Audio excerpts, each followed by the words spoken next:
Okay, so I don't know if you've ever heard of IBLP. That is Institute for Basic Life Principles, but you might know it as the Shiney Happy People Code. And there are 56, I think, or 52, something like that, wisdom books, quote unquote. And those wisdom books are supposedly the homeschool curriculum, and they're going to give you an equivalent of a medical degree and a law degree, which is just ridiculous, especially since I've been reading through the first one, and I literally have to read the same sentence like 500 million times to have a clue. So I'm just going to, at first I actually tried to debunk everything, the fact claims. The problem is that everything was wrong, and just about, and also it was so vague and so poorly written that I didn't understand what it was trying to tell me. So it's really difficult to debunk something if you don't understand what it's trying to tell you. So I'm deciding to go back to the drawing board and like just read through it, give you my honest reaction, and not try to just debunk everything because it's just so screwed up. It's safer to assume it's wrong than that it's right. Let me tell you where I'm coming from. I have I've taken 14 training classes about early childhood development and early education from different colleges through Coursera.org. I was a nanny for more than a decade professionally, and I worked with children with behavioral issues to try and help them. I've homeschooled 2 kids in preschool and kindergarten. I have worked in 5 schools from pre-K to 12 within the last 14 years. And so I think I have a pretty decent amount of understanding on how children learn. As for the writing, I professionally wrote for children for about 3 years. My book was called Kindergarten Mishaps. I've written a lot of ad copy, so I know how grammar works. You actually would not get paid as much if you didn't have basically perfect grammar. And that is about to be important. So I feel like I have a pretty good understanding of relevant things. And so I'm just going to start with how does the eye actually see? This is under the section in Wisdom Book number 1 called Science Resource. I just want to start out with one thing in particular, just so that we're clear. Science, the most important questions when you're teaching science is how and why. How does it work? Why does it work? And how do we know? You're not answering those questions. You are not teaching science. Science is not a list of facts. It is a list of methods. So first you do this, then you do this, then you do that. And when you do real science lessons that are decent, you teach kids the scientific method. I'm going to read it in the recording, but I might have to cut some of it out because I don't want to get copyright restricted for reading the entire thing. How does the eye actually see? The eye does not really see objects. It actually sees light reflected or originated by objects. This sentence could have been shortened, and it would have made a lot more sense. This is what I'm talking about. When I say that this is not a good homeschool curriculum, this is kind of what I mean. It's very wordy. The pacing in every article that I've read so far, and I've read most of it, is just really, really off. And this says, it actually sees light reflected or originated by, so just cut all of that out. It sees light reflected by objects. This would actually make it a lot more readable. That's or originated by it's not very helpful. And the fact is that they're using the word originated because they're trying to seem smart. When you've been a writer professionally long enough, you start to pick up on words that people will use to try and seem like they're better writers than they really are. And words like originated are examples of that when they're unnecessary. This is clearly just fluff. And so I am coming at this from a writer's perspective as well as the fact that I do know that this is just not factually accurate. But, I mean, the article isn't. But I do want to point out when there's significant problems with writing. In order for a person to see light, rays entering the eye must be spread apart. What's a light ray? How come they're not explaining this? Remember, this is a homeschool curriculum that it's supposed to be an elementary level homeschool curriculum. You can't assume that the children have an elementary level of understanding. So what the heck is a light ray? Where's your glossary? What's a light ray? These rays must then be bent together 4 times to form an accurate image on the retina of the eye. This is actually entirely false. If this were true, the image that you get in your eye once it hits the retina would be right side up. But in fact, once it hits the retina, it's actually upside down.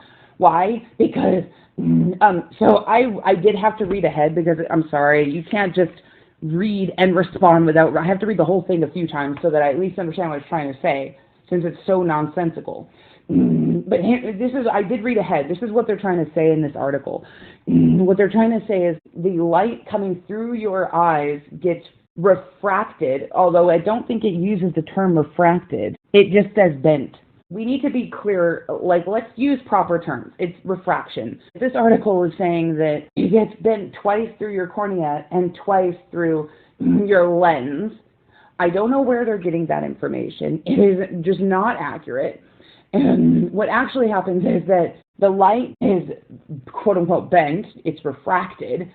One time, the first time when it goes through your cornea and the aqueous humor, I think that's how you say that word. The aqueous humor, it is liquid between the cornea and the lens. If it gets refracted through that liquid, and then it gets refracted again through the lens, it doesn't get refracted 4 times, it gets refracted twice.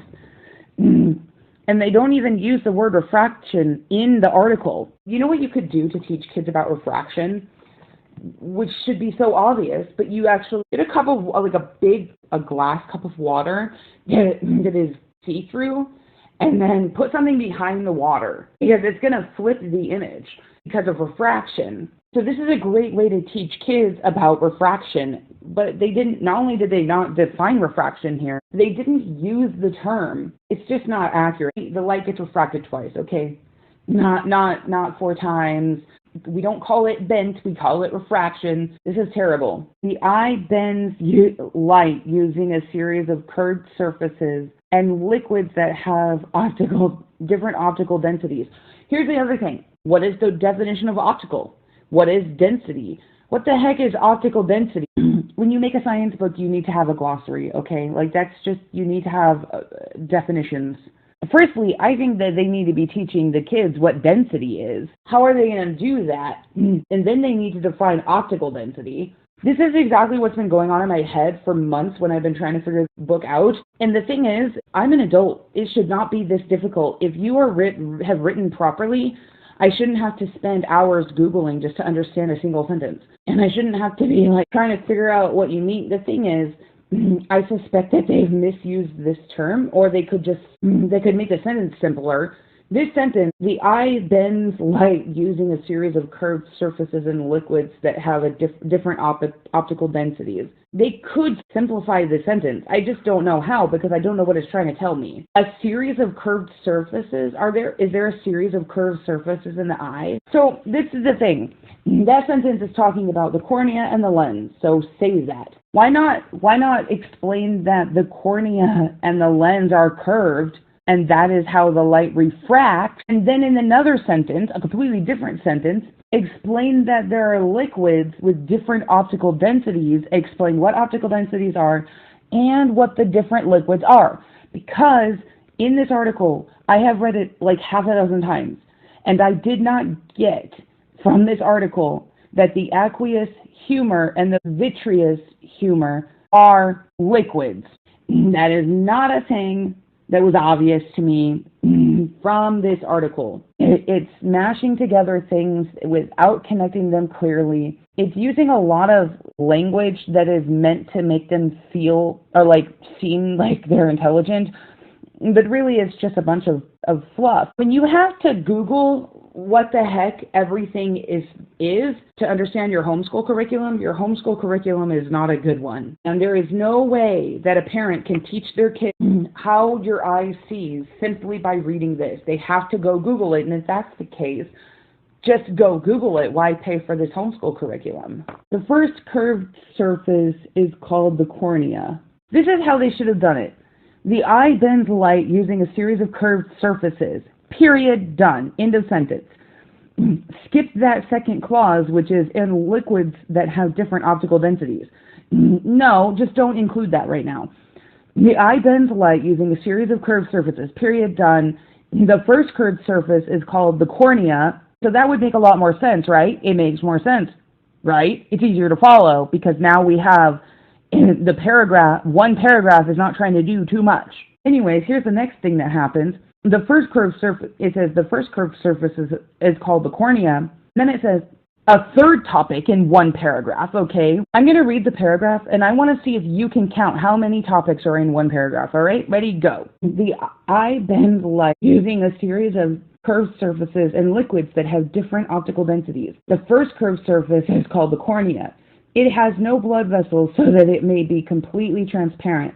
The cornea receives oxygen directly from the air and nutrients from a clear liquid called the aqueous humor. Okay, how many topics were there? I'll tell you. A series of curved surfaces, and that's one. Liquids that have a different optical densities is two. The cornea and how it receives no blood is three. The cornea, how it gets its oxygen, four. And the cornea, how it gets nutrients. Here's the thing. If this sentence is going to be about the cornea, then the first sentence needs to say something about the cornea. To name the surfaces, and then the next paragraph can be about the cornea. And then you can include a description of why it matters that the cornea can get oxygen, because it says it receives oxygen, but it doesn't have any blood vessels. Well, here's the thing. It doesn't actually explain why that matters. Children do not understand that tissue has to have oxygen or it will die. And children also don't understand that blood vessels are what carries oxygen to most of the tissues, and that the cornea is the only place it's the only human tissue that doesn't get its oxygen from the blood, but rather gets its oxygen from the air outside of us. This was not enough. This is just not enough. So we need to have one paragraph about each of those four topics. You introduce the concepts of these curved surfaces by doing a paragraph about the curved surfaces in general. So you have like sentence one, the eye bends light using a series of curved surfaces. Period, done. Don't no more than that, okay? Sentence two, same paragraph. So the curved surfaces are called the cornea, which is located here, and then the lens, which is located here. And then in the next paragraph, you do the paragraph about the cornea. But the thing is, this article is not about the cornea or how it gets oxygen. So even what I'm saying now really is not useful. For example, do we really need to know that the cornea gets oxygen from the air around us? Is it really relevant to how we see? Maybe to some extent, but the way that they're presenting this article is the actual mechanism of being able to see, which means that the way that the cornea gets oxygen is not relevant to the description of how the eye sees. Here is how the eye sees. You have your cornea, and the light travels through your cornea and bends it or refracts it, and then you have the iris, and then just below the iris you have the lens, and it travels through the lens and refracts again. Then it hits the retina, and the retina, by this time the image is upside down because it refracted twice, and that's what happens when you have multiple refractions like that. When it hits the retina, it sends nerve impulses up along the optical nerve to occipital lobe, and your brain will flip the image right side up when it processes it. That is essentially what they need to be saying here. So they're trying to do way too much, and it's making this all nonsense and all not even close to surface level. It's not even surface level enough that we can understand what it's actually saying. And then in the same article, let me tell you, okay, we go down in the same dang article. Okay, I've already read the article to you. I'm looking at this. It's one column, and I'm estimating it's about 150 words explaining how the eye sees, but none of that makes sense because it's just trying to do too much. And then in the same article, no second heading, none of that. It goes into eye problems. Well, you haven't finished describing how the eye sees. And by the way, it doesn't actually explain that it goes to the occipital. I could be saying that wrong, but it goes to that part of your brain. It doesn't even explain that. It does not explain that the image is upside down. It doesn't explain anything about the optical nerve or how that works. So anyways, and then it randomly, in the middle of the, okay, so it hasn't, I just looked ahead, and it does eventually explain another step in the way your eye sees. It never explains the optical nerve or the brain, though. But the thing is, right in the middle, for 2 paragraphs, it just randomly talks about eye problems. Again, in ways that don't make any sense at all. Both the front and back of the cornea must be perfectly smooth. Okay, let's talk about what constitutes smooth, because I think that children need to understand what that means. If we're going to be dealing with these, this is supposed to be for 5-year-olds, right? Like children as young as 5. Have you actually taught them what smooth means? What does that mean? Let's make a comparison. Let's actually say both of them have to be smooth, like the front of a picture frame, the glass part of a picture frame. Why not do that? Because now then the child understands what smooth means. Any irregularities in the cornea create problems with vision. Let's talk about what that means. Why are we using the word irregularity for a 5-year-old? The heck? There's no definition for what irregular means. Okay, why do you need to use the word irregular for a kid this young? Why not just say any differences, anything that is not correct about the way that it's supposed to be? There you go, simplified. As light passes through the backside of the cornea to the aqueous humor, it bends a second time. No, it doesn't. It only bends once through the cornea. Light bends a third time as it leaves the aqueous humor and passes into the lens. No, light does not bend 3 times before it hits the lens. It bends once. Then it hits the lens and bends a second time. The lens is composed of transparent layers of proteins arranged like the layers of an onion. Why don't we talk about what a protein is?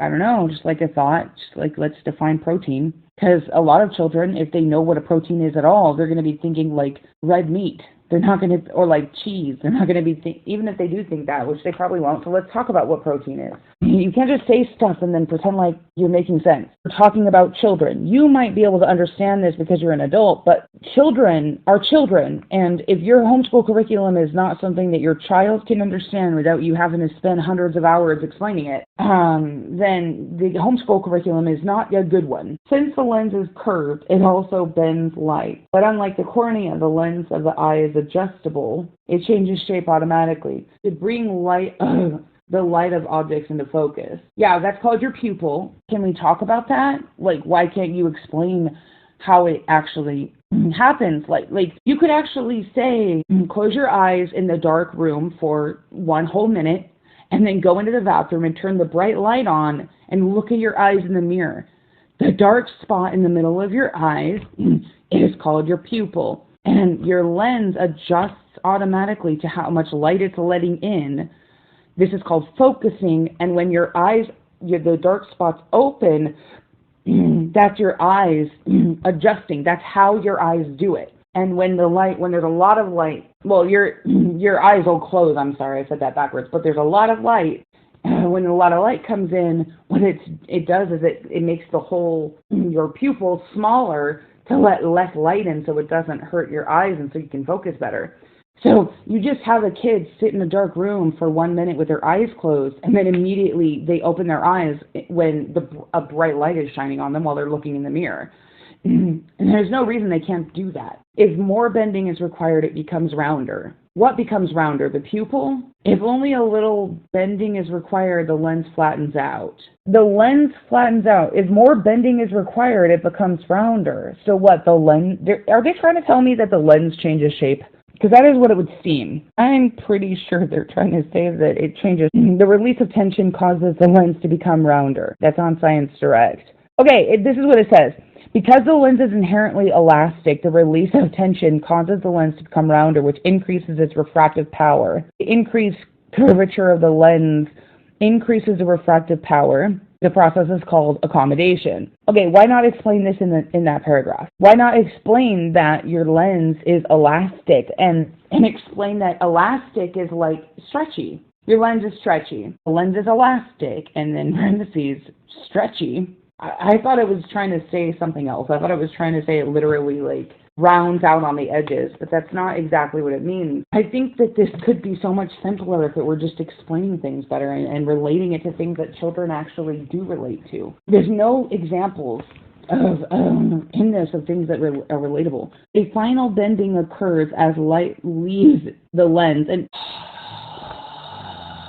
this is driving me crazy because it's not true. It bends twice. If it bent 4 times, it would not be upside down. It would be right side up. It'd be upside down and then right side up. It doesn't bend 4 times. It bends twice. It doesn't bend 3 times in the cornea and once in the lens. If the curvature of the 4 surfaces through which the light has passed, what's the 4 surfaces the light passes through? It only mentioned the cornea and the lens. There are 4 optical surfaces which each refract light as it travels along the optical path. That's Wikipedia. So it sounds like what they're trying to say in this article is that light is refracted in the cornea, then the pupil, then the iris, and then the lens. That's not true. It is refracted in the cornea and the lens when it passes through those, and it just passes through the pupil, which is a hole in your eye, essentially, and the iris. That's the colored part of your eye. I didn't see anywhere where it mentions the iris.